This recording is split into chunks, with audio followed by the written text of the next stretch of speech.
மாசி மகம் அதே போல் மாசி மாதம் வருகின்ற பௌர்ணமி திதி அப்படிங்கிறதோட சிறப்புகளை இந்த பதிவில் பார்க்க இருக்கோம். மறக்காமல் இந்த வீடியோ முழுமையாக பார்த்துட்டு உங்கள் நண்பர்களோட பகிர்ந்துக்குங்க நண்பர்களே. அனைவருக்கும் கோபிநாத்தின் அன்பு வணக்கங்கள் நண்பர்களே. மாசி மாதம் வருகின்ற பௌர்ணமி திதி அப்படிங்கிறது ரொம்ப அற்புதமானது. இந்த பௌர்ணமி திதியோடு இந்த மக நட்சத்திரமும் இணைந்து வருகின்ற காரணத்தினால் இது சிறப்பு பெற்றது அப்படிங்கிறத மறந்துடாதீங்க.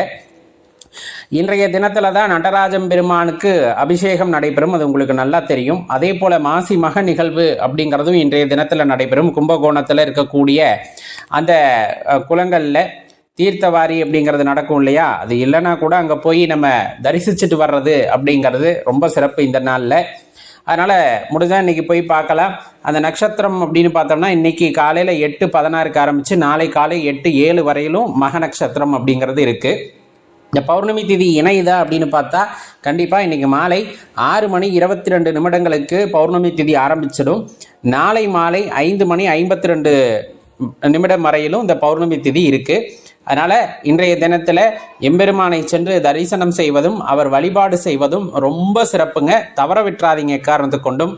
அதே போல் இந்த பௌர்ணமி திதிக்குனே சிறப்பு இருக்குது. கிரிவலம் வர்றதுக்கான நேரம் இன்று மாலை 6:28 நாளை மாலை 5:52 வரையிலும் கிரிவலம் வரலாம். அதே போல் அம்பிகை வழிபாடு அப்படிங்கிறது சிறப்பு வாய்ந்தது. சக்தி தேவி வழிபாடு இல்லையா, அப்போ அந்த வழிபாட்டை செய்வதற்கு உகந்ததும் இந்த மாசி மாதம் வருகின்ற பௌர்ணமி திதி. தேவியர்கள் நீங்கள் வழிபடக்கூடிய தெய்வமாக இருப்பார்கள் அப்படின்னா இன்றைய தினத்தில் வழிபாடு செய்வதும், குலதெய்வ வழிபாடு செய்வதற்கு உகந்த திதி அப்படின்னு சொன்னோம்னா இந்த பௌர்ணமி திதியை சொல்லுவாங்க. மறக்காமல் வழிபாடு செய்யுங்க. ரொம்ப முக்கியம், சித்தர் வழிபாடு செய்வதற்கு ஏற்ற நாள், விளக்கு பூஜை செய்வதற்கு ஏற்ற நாள் அப்படிங்கிறதையும் மறந்துட வேண்டாம். என்னைக்கு அப்படின்னம்னா 3ஆம் தேதி. இதில் ஒரு குழப்பம் என்னன்னா, சந்திர கிரகணம் ஏற்பட போவதாக கூறுகிறார்களே, உண்மையா அப்படின்ட்டு. ஆமாங்க, உண்மையான விஷயந்தான். சந்திர கிரகணம் அப்படிங்கிறது 3ஆம் தேதி ஏற்படுகிறது. இந்த 3ஆம் தேதி எப்போ அப்படின்னம்னா மதியம் 3:20 ஆரம்பித்து 6:40 வரையிலும் அந்த சந்திர கிரகணம் நீடித்திருக்கும் அப்படின்னு குறிப்பிடப்படுது. அப்போ அதனால் பார்த்தீங்க அப்படின்னா ஆலயங்கள், பெரும்பாலுமான ஆலயங்கள் காலையிலே நடை சாற்றப்பட்டு இருக்கும். கிரகணம் முடிஞ்சதுக்கப்புறமா சுத்தப்படுத்திட்டு பரிகார பூஜை செய்ததுக்கு பின்னர் வழிபாடு ஆரம்பிக்கும். நீங்கள் அதற்கு பிறகு கூட வழிபாடை செய்யலாம், மறந்துட வேண்டாம்.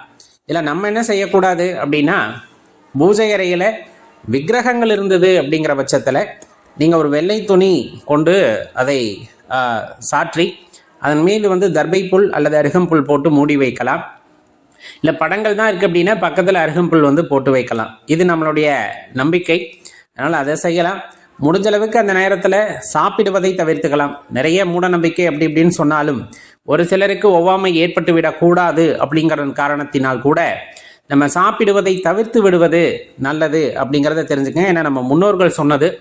இன்று அதனுடைய காரணம் புரியாமல் இருக்கலாம், ஆனால் அதனால் எந்த தீங்கும் விளையும் அப்படிங்கிற பட்சத்தில் அதை தவிர்த்துறது தான் நல்லது.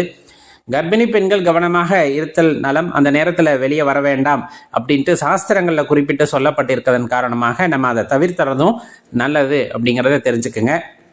அந்த நேரத்தில் மீதமான உணவுகள் நம்ம அப்படியே நீக்கி வச்சுருக்கோம் அப்படின்னா அதை மீண்டும் பயன்படுத்த வேண்டாம். இது எல்லாமே இந்த கதிர்வீச்சு அடிப்படையில் சொல்லப்பட்டது தான், அதனால் ரொம்ப குழப்பிக்க வேண்டாம். அப்போ இதையெல்லாம் செய்வதை தவிர்த்துருங்க. ஆனால் என்ன செய்யலாம், நேற்றைய பதிவிலே குறிப்பிட்டிருந்தோம். தியானிப்பவர்கள் கண்டிப்பாக இந்த நேரத்திலே தியானம் செய்யுங்கள், தியானம் சித்திக்கும். ஒரு விளக்கேற்றி இறைவனை வழிபாடு செய்யுங்கள், கண்டிப்பாக அந்த வேண்டுதலுக்கு பலன் கிடைக்கும்.